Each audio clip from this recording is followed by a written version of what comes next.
है IT index. इसमें sir बताइए अब रुकावट की रेंज कहाँ दिख रही है और करना क्या है? हाँ, तो आईटी में आज दो चीज़ें हैं नेहा, बहुत इंपॉर्टेंट है। एक तो आईटी शेयरों में जो एक बड़ा ट्रेंड हम पकड़ रहे हैं, और एक आईटी शेयर में आज का ट्रेंड। अच्छा, आज एक ट्रिक है जिसमें पैसा बनेगा आपका। पहले आईटी शेयर की रुकावट का रेंज समझना बहुत जरूरी है। आईटी इंडेक्स कल लगातार दूसरे दिन कमजोर हुआ, 0.5% घटकर बंद हुआ है 28984, 29,000 से थोड़ा सा नीचे। कल लगातार तीसरे दिन इंट्राडे में, ध्यान से देखिए इसको, 100 डीएमए के ऊपर लगातार तीसरे दिन निकला है 29,200, परसों 29,400, उसके पहले 29,480, तो 29,400 29,500 के रेंज में कल परसों दोनों दिन था। कल का हाई भी बनाया 29,400 के आसपास, लेकिन तीनों दिन जाकर निकलता ऊपर है, बंद होता है 100 डीएमए के नीचे। 29,630,000 बड़ी रुकावट की रेंज है। 24 अप्रैल से 19 मई के बीच में एक महीने में 4 बार उसी रेंज में पहुंचा, नीचे बंद हुआ। हाँ, 2 जून को एक बार जरूर फॉल्स ब्रेकआउट दिया था, लेकिन वो फॉल्स ब्रेकआउट 31,000 के ऊपर देते ही नेक्स्ट डे एंथ्रोपिक का मामला हुआ, गिर गया। गिरकर कहाँ 18% गिरकर 25,700 पर पहुंचा है। 25,700 से 29,500, लगभग 4,000 पॉइंट की एक तेज रिकवरी आई है, और उस तेज रिकवरी के बाद फिर से रुकावट की रेंज में आ गया। करेक्ट। करीबन आप देख लीजिए 3800 पॉइंट की रिकवरी है। 3800 पॉइंट की किसको कहते हैं, ठीक है, 3800 पॉइंट आप समझ सकते हैं, मतलब पूरी की पूरी करीबन आप समझ लीजिए 12-13% की रिकवरी आपकी बन गई। इस हफ्ते दोनों दिन, कल और परसों, 29,500 पार नहीं हो रहा है, 29,400 29,500 की रेंज में आकर अटक रहा है। अब कल क्या हुआ है, तो ये तो आपके लिए एक बड़ी रेंज होगी कि बड़ा ट्रेड आपका आईटी में नीचे में जो लो हैंगिंग फ्रूट खरीदारी वाला था वो निकल गया। अब आइए, अब क्या है, दुनिया भर में कल फिर से एआई शेयर दौड़े। नेस्डेक देख लीजिए, ट्रिपल सेंचुरी। आज कोरिया, जापान देख लीजिए, तो सारे चिप्स, एआई, सेमीकंडक्टर दौड़ रहे हैं। ये आईटी के लिए फिर नेगेटिव है। रिवर्स एआई ट्रेड होता है तो एआई ट्रेड भी होता है, एआई ट्रेड आईटी के लिए नेगेटिव है। तो अब खरीदना है रिस्की। 29,630,000 की रेंज में आपको प्रॉफिट बुक करना है, अगर रिकवरी कभी भी मिले तो, और 30,250 के ऊपर मिलने पर बड़ा ब्रेकआउट होगा। अब आपको क्या करना है, खरीदना है। आज कहाँ पैसा बनेगा वो समझिए। दुनिया भर में एआई शेयरों में तगड़ी तेजी हो रही है। भारत में डेटा सेंटर और पावर कंपनी के शेयरों में बढ़िया तेजी बनेगी। हिताची एनर्जी, जी वर्नोवा, क्यूमिंस, एबीबी कई दिनों से ठंडे पड़े, सुस्त, एकदम नींद में आराम कर रहे हैं।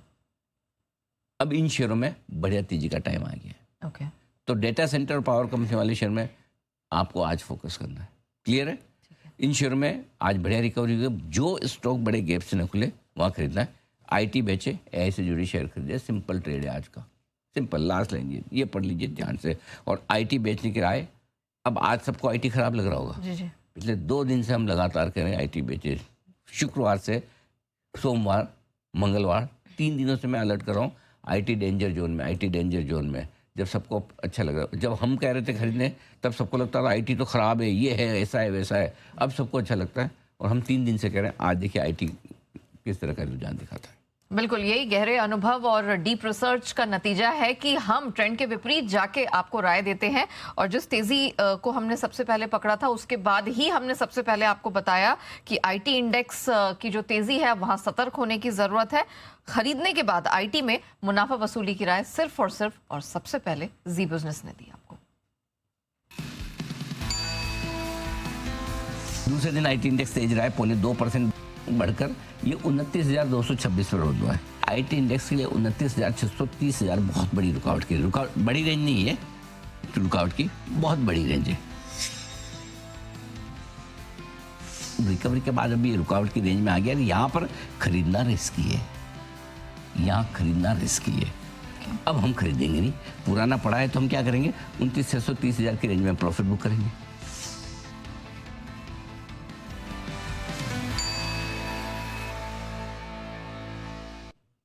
सर, कई सारे सेक्टर्स पे फोकस कर लिया। अब सर बताएं, आज निफ्टी, बैंक निफ्टी, इन सबको देख के पूरी स्ट्रैटेजी क्या बनानी है?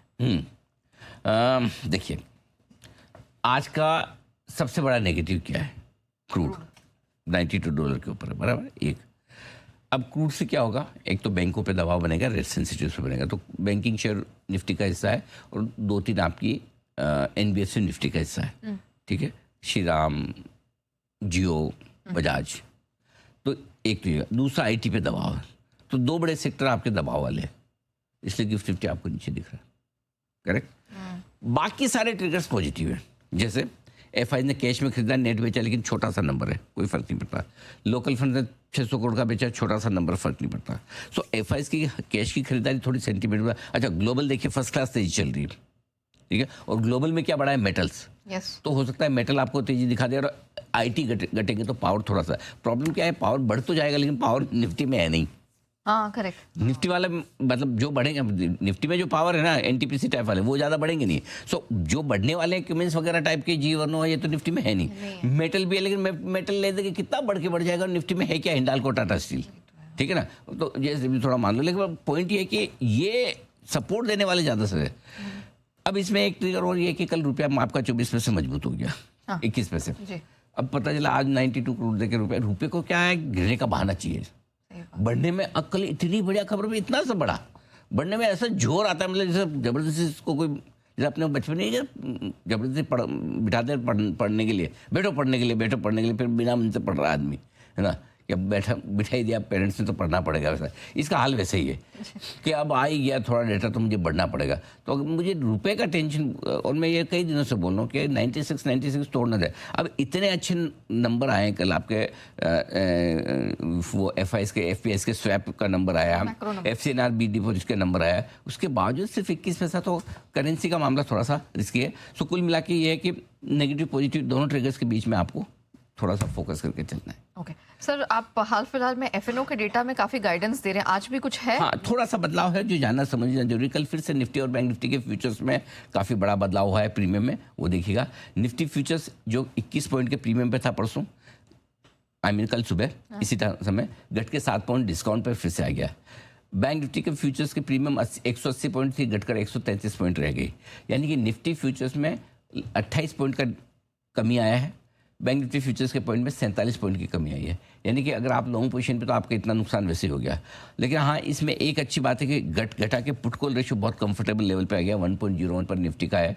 अब आज से याद है ना आपको क्या हुआ नया शुरू, मंथली एक्सपायरी वाला हफ्ता। हाँ, इसीलिए ये ध्यान में रखना ज़्यादा जरूरी है। मंथली एक्सपायरी वाला हफ्ता है, पुट कॉल रेशियो कंफर्टेबल है, तो एफएनओ डेटा भी मिक्स एंड मैच है, ऐसा बहुत अच्छे भी नहीं तो बहुत खराब भी नहीं। ओके अच्छा सर, इन सबों के बीच में ब्रॉडर मार्केट्स में मौके हैं या? ब्रॉडर मार्केट ठीक है, 2 दिनों से आप देखिए फर्स्ट क्लास आपके mid cap small cap share कोई खराब नहीं हो रहा है, और मुझे लगता भी नहीं खराब होंगे। आज भी रिजल्ट्स की मेरे पास लंबी लिस्ट है जिनके नंबर्स अच्छा है। अब प्रॉब्लम क्या है, नंबर्स अच्छा आ रहे हैं लेकिन स्टॉक पहले से भाग चुके हैं। अब जो भाग चुके हैं उसका तो आप क्या करोगे, आपके पास ऑप्शन नहीं, लेकिन नंबर्स अच्छे हैं, ये बात अच्छी है। ऑलराइट, आइए अब सीधे बढ़ते हैं एआई मार्केट डेटा।